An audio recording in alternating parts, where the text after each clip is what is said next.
She didn't just hand me divorce papers, she tossed $100 bill across the table like I was a beggar. "Book a cab to your parents' place," she sneered. "Goodbye." Beside her, my brother, smiling, smug, leaned back in his chair. The self-proclaimed CEO of our billion-dollar furniture empire, the man she left me for. And then my lawyer laughed, out loud, because he knew the truth, they didn't. My brother was always the golden boy, smooth talker, family favorite, the one who never worked a full day in his life, yet everyone swore he was destined for greatness. I was the shadow, the quiet one, the son who stayed late in the warehouses, learning every blueprint, every contract, every weakness in the supply chain. When our father passed, the empire needed a leader. My brother claimed the spotlight. My wife stood beside him, whispering in his ear, fueling his ego. And me, I stayed silent, because real power doesn't brag. Real power waits. The first betrayal was her absence, missed anniversaries, excuses, late nights she spent helping him with strategy. Then came the slips, the cologne that wasn't mine, the calls that ended too quickly, the way she stopped meeting my eyes at breakfast. I didn't confront, didn't rage, I observed.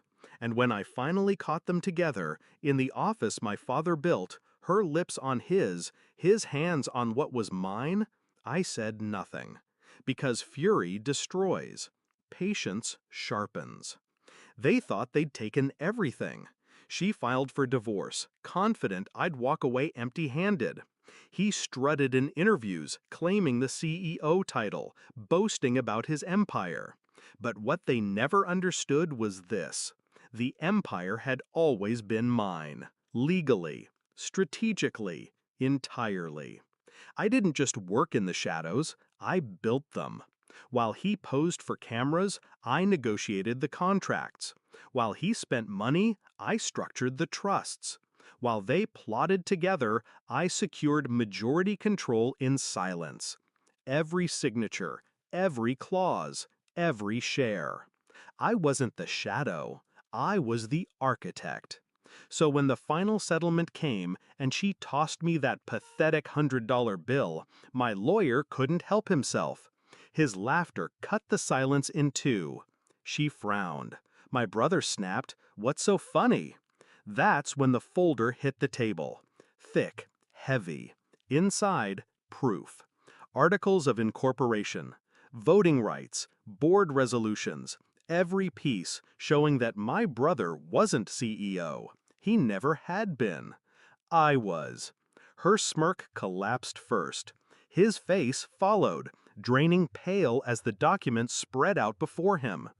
My lawyer spoke, voice calm, precise. "Your settlement proposal assumes he's a dependent, that he owns nothing. That's incorrect." He leaned back, savoring the moment.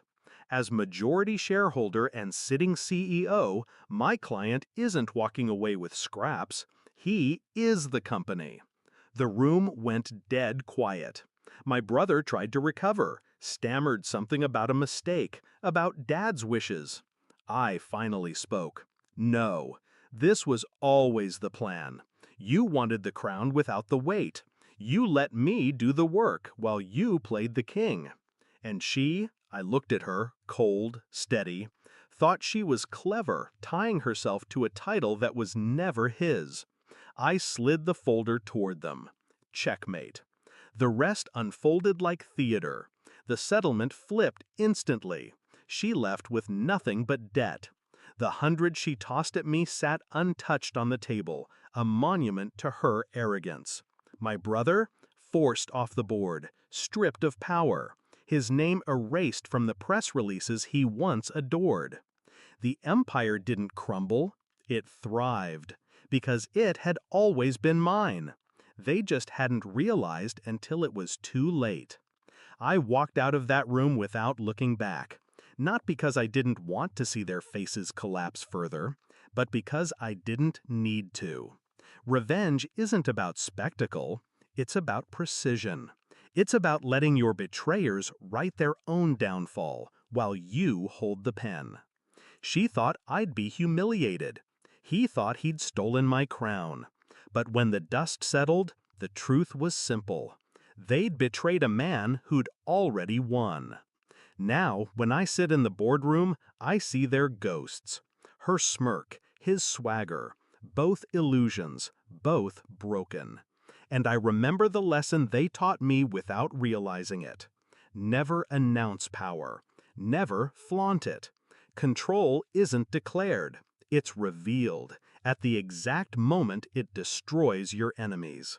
So when my lawyer laughed that day, it wasn't just at their stupidity, it was at the inevitability, because they were already finished the moment they believed the empire wasn't mine.